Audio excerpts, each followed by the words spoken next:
இந்த வார்த்தை ஆண்டவர் உங்களுக்கு தீர்க்கதரிசனமாய் சொல்லுகிறார். கண்ணீரோடு விதைக்கிறவன் கெம்பீரத்தோടെ அறுப்பான்.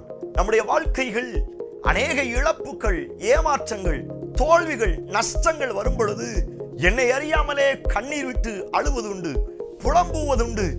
ஏன் என்னுடைய கண்ணீருக்கு எந்த நன்மைகளும் வரவில்லையே என்று வேதனைப்பட்டு துடிப்பதுண்டு.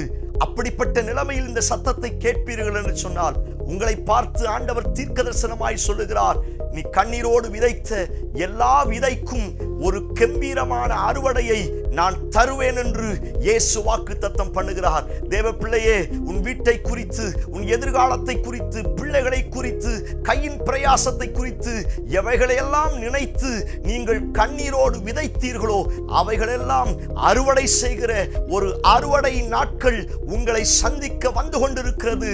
தேவ ஜனமே, நீங்கள் அறுப்பீர்கள் என்று இயேசு வாக்குத்தத்தம்